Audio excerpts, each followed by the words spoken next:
സംഭാവന കൊള്ളയ്ക്ക് പിന്നാലെ അയോധ്യയിൽ ആചാരങ്ങളുടെ മേൽനോട്ടത്തിന് പ്രത്യേക സമിതി മതപരമായ കാര്യങ്ങൾ തീരുമാനിക്കാൻ ധാർമ്മിക് കമ്മിറ്റി രൂപീകരിച്ചു. അതേസമയം രാമക്ഷേത്രത്തിലെ സിഇഒ നിയമനം വൈകും. ആകെ 5200 അപേക്ഷകളാണ് ലഭിച്ചത്. ആദിൽ പാലോട് നൽകും വിവരങ്ങൾ. അതിൽ വിശ്വാസം വീണ്ടെടുക്കേണ്ടതുണ്ട്. അതിന്റെ ഭാഗമായിട്ടുള്ള നീക്കങ്ങളാണല്ലേ?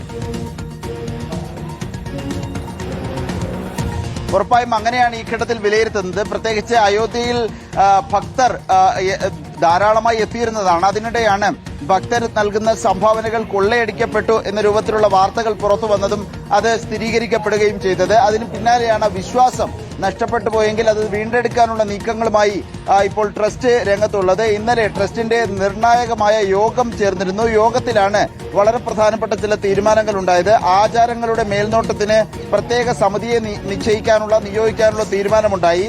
ട്രസ്റ്റിന്റെ ട്രഷറർ ദേവ്ഗിരി ആയിരിക്കും 9 അംഗ സമിതിയെ നയിക്കുക എന്നുകൂടി ട്രസ്റ്റ് തീരുമാനിച്ചിട്ടുണ്ട്.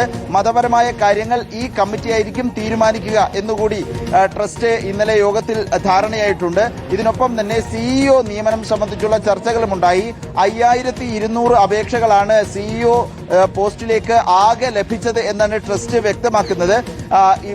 ഇത് കൂടുതൽ വിലയിരുത്തുന്നതിനും ഈ അപേക്ഷകൾ പരിശോധിക്കുന്നതിനുമായി കൂടുതൽ സമയം വേണ്ടിവരും. അതുകൊണ്ടാണ് 1 മാസത്തെ സമയം കൂടി എടുക്കുമെന്ന് ട്രസ്റ്റ് അറിയിക്കുന്നത്. രാമക്ഷേത്ര ട്രസ്റ്റിന് ഇനി മുതൽ ഒരു PRO ഉണ്ടാകും. അങ്ങനെ ഒരു പോസ്റ്റിലേക്ക് നിയമനം നടത്താൻ തീരുമാനമായി.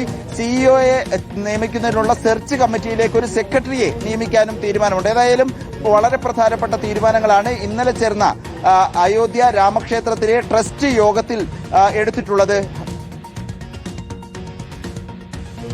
ശരി.